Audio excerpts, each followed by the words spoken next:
First is desirability, second, health. Generally speaking, there's three kind of big buckets of reasons why someone might engage in intentional weight loss. First is desirability, second, health, third, stigma. But at the end of the day, all of those are rooted in fat phobia in different ways, and I'll explain. First, desirability. That is kind of the most obvious when it comes to fat phobia. We currently live in a society that uplifts thinness, able-bodiedness, whiteness, cisness, and heterosexuality as the things that are most desirable.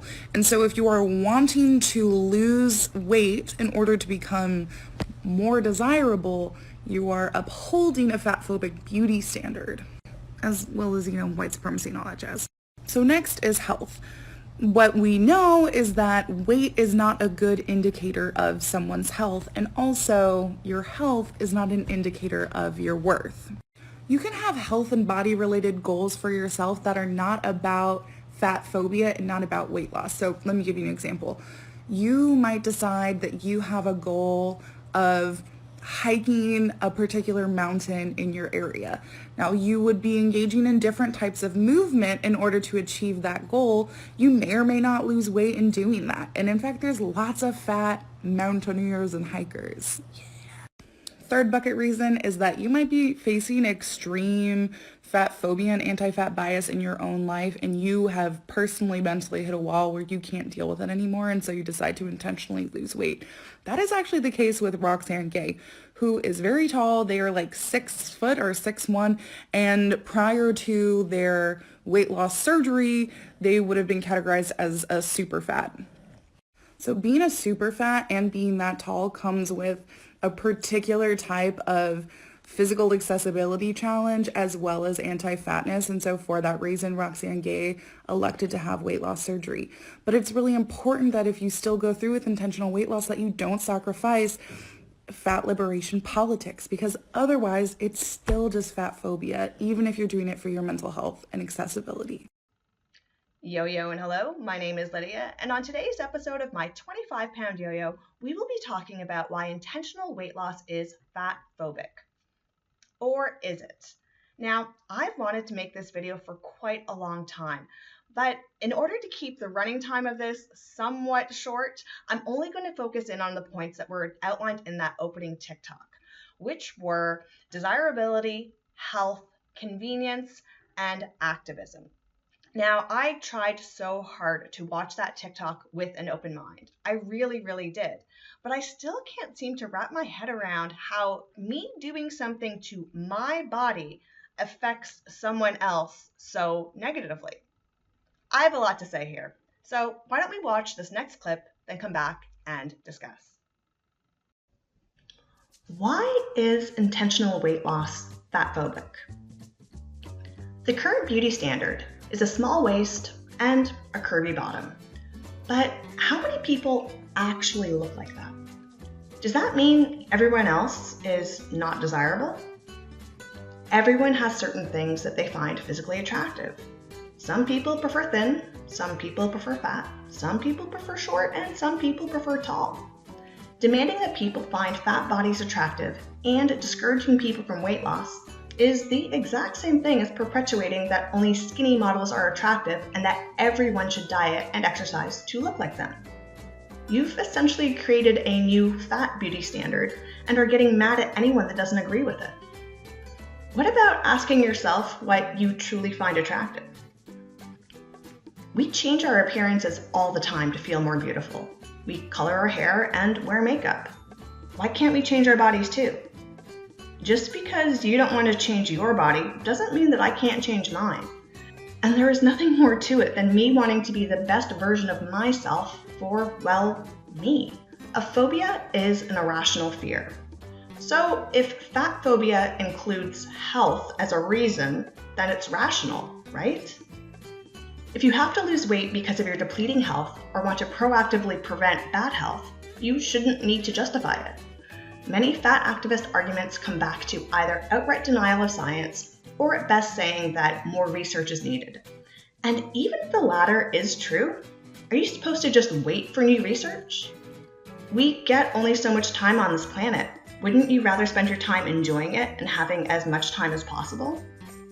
If doctors tell me that it is more likely that I will develop an illness due to obesity, why would I choose to be obese? The science could be wrong, but what good does it do to try to prove the science wrong? And guess what? If you're wrong, you're sick. Or worse, dead. Being of a healthy body weight allows for more conveniences. Easier to find clothes, fit in small spaces, easier access to insurance and medical care, and fair treatment. Now, some of these things should be available to all people. But what good are you doing for yourself just waiting for change? You can continue to push for change while also making the best of your life. If you have mental health issues with food, get help.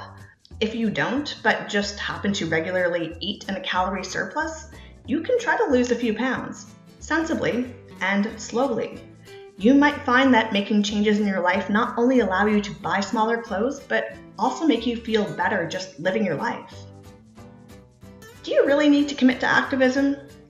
I'm not saying that all people don't deserve fair treatment, but if you lose weight because of the conveniences and then feel better about the weight loss and found that dropping a few pounds wasn't actually that hard, or at least not as hard as you thought, are you still responsible for upholding all fat activist arguments? Do you still need to fight against all things fatphobic? Or is fighting for fair treatment and being anti-bullying enough? And what if your views change while you lose weight? In this day and age, nobody wants to be in a group that discriminates. You don't want to be viewed as anti-diversity, but that is different than race and identity because it says more about how a person lives, what they are able to do, and what they've already done. Scaring people into staying fat is just as bad as diet culture, and probably worse. Scaring people into believing they are less moral of a person because they choose to lose weight is worse than scaring them that they should lose weight to be healthy. Give people all the information and let them make their own decisions, and not just one version of the story, the whole story. So, is losing weight fatphobic? No. If you believe in body autonomy, what you do to yourself does not project any malice onto others. You do you, and let other people be. Let's start with desirability. Now, this is a hot topic, and I know that many fat activists will argue that because of their size, they are discriminated against when it comes to romantic relationships. But is this true? Because in this day and age on the internet, you can pretty much find someone for anyone. I think that the only real issue would be if someone is attracted to someone that their friends and family don't approve of. But that happens with other groups of people all the time. Certain families might want you to date a particular race or religion, and other friends might want you to date someone with a different economic status. So this is a problem with people not listening to their true voices versus doing what other people around them want them to do. But if you are listening to your true voice and your true voice says, I am not attracted to fat people, well then you are just not attracted to fat people. That is up to you. What I find most problematic about this type of messaging, though, that if you don't date fat people, you're fatphobic, is the pressure for people to learn how to like fat bodies. I mean, doesn't this sound a whole lot like gay conversion therapy? And we all know that that doesn't work, and denying people their true authenticity, well, that's disastrous. There is a lot more I could say specifically on this, but I did another video on not dating fat people is fatphobic, and that one has much, much, much more details just purely on the whole dating thing, if you would like to check that out. The other thing I hear with respect to dating, though, is that their dating pool is different than a regular person's dating pool. And it could be the size of the dating pool, but also that they claim that they are more sexualized than other body types. And I'm not going to say that fat people aren't sexualized. Of course they are, but I think we all are sexualized. And superficial attraction is part and parcel for all sorts of dating. Usually you start dating someone that you are attracted to, then you get to know them, and then the relationship evolves deeper. But the idea that you can meet someone who's attracted to you for you initially sounds nice, but a little unrealistic. And I get it. I mean, I truly get what they are saying. I know what it's like to have people attracted to me based on particular physical features. But that's okay. If that's how my relationship with someone starts, that's fine. As we get to know each other and the relationship evolves, it can either get better or it can get worse. But if the initial attraction is physical, what's the problem with that? The other thing I wanted to draw attention to that I haven't heard many other people say is the hypocrisy of beauty standards. Because a beauty standard is a definition of what beautiful is adopted by a group of people. And they can tell other people how to get that beauty standard, and they can shame people for not getting that beauty standard. So their argument is that diet culture promotes an unrealistic body. They show you how to diet to get that body, and if you don't try to get that body, they tell you that you're unhealthy. Well, they're saying that a fat body is a beautiful and attractive body. They also add in healthy, which is not true. But then they tell you that you should stay in that fat body, and if you change it in any way, you are a bad person. This is the same messaging as diet culture, except using the word fat instead of thin.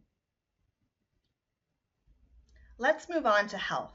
Now, health is a real rational reason to lose weight. It is not an irrational fear, therefore it is not a phobia, and it does not deserve to be on this list at all, in my opinion. Now, I'm not going to go through the whole list of reasons why obesity is unhealthy. I already have plenty of videos that do that, and I'll probably do plenty more in the future. But for all intents and purposes, let's just say we already know that being fat is unhealthy. But what bothers me about this is that losing weight for your health is fatphobic. Now, let's say that I have a very close friend, and my close friend is terminally ill with cancer, and I want to be there for her and I want to support her. And while I am there for my friend and supporting my friend, I find out that I have a tumor. Well, what should I do? Her cancer is untreatable. She's terminal. But my cancer is treatable. I could get the tumor removed. Should I show solidarity by sticking with my friend who has cancer and we both have cancer together? Or should I get my tumor removed? Now, which makes more sense? If I were to get better and my friend doesn't get better, does that mean that I don't support and care her anymore? Of course it doesn't. Because me doing something for my health has nothing to do with how I feel about your health. I am not projecting my weight loss onto you as you needing to lose weight, but you are projecting your unhappiness with your own body onto me by telling me that I should not lose weight. Conveniences. Now, the world is built for the average person. Average heights, average weights, and average literacy. So when everything gets designed, it's meant to fit most people. I'm someone who is average sized, so I can do things like ride a roller coaster. But if roller coasters were created for people that weighed 400 pounds, how many average people would actually be able to ride them safely? We always go with the middle ground. Some people are going to be on one side and some people are going to be on the other side. And until we have the money and technology and a way to accommodate everyone, certain people are always going to be left out. You know what else makes your life more convenient? Money. And if you are someone who is struggling to pay your bills and all of a sudden you get offered a job that is much higher paying, what are you supposed to do? Turn it down because you have friends that make less money than you? No, of course. You want to make your own life more convenient. You want to make your own life easier. So if someone makes the choice to lose weight to make their life easier, isn't that good for them? Okay, now let's discuss activism. I find this one kind of interesting that the message is if you are going to lose weight, don't forget to be a fat activist because we still need your voice in the fat activism community. But is that a fair request when someone is going on a personal journey? Their whole weight loss experience might make them see the world completely differently. You don't know that once they start losing weight and they go, oh, my knees don't hurt anymore. Oh, I can sleep better. Oh, I don't get winded when I'm walking around. They might change their views. Maybe the real issue that fat people have with other fat people losing weight is that they will see the light and not support them anymore. Maybe it's their efforts just to keep everybody in the dark. But the biggest problem that I have with fat activism is that they attach such high morals to not losing weight. And it's so much worse than diet culture.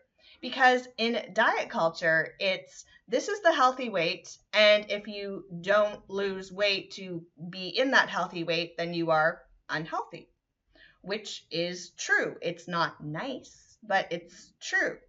Whereas in fat activism, it is stay at this unhealthy weight, and if you lose weight, you are a bad person.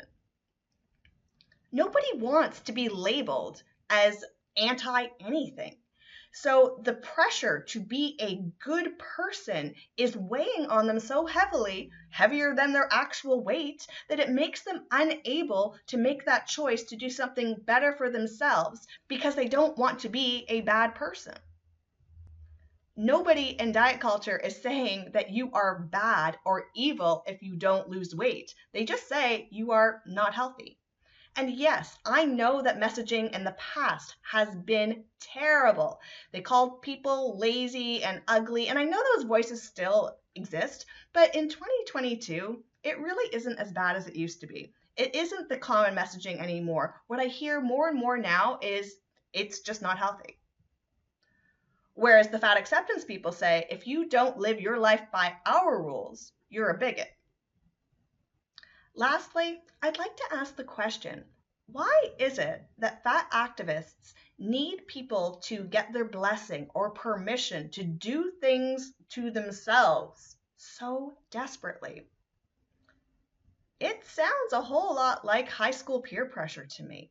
Oh, you can't wear your hair like that. That's out of style. Or, oh, you can't sit with us. You're not popular enough. Or, oh my God, I'm not going to get into that car with you.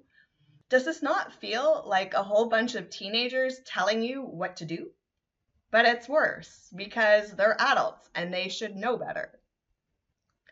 They've also co-opted the slogan, my body, my choice. But really, it is your body, our choice. Losing weight is not fatphobic.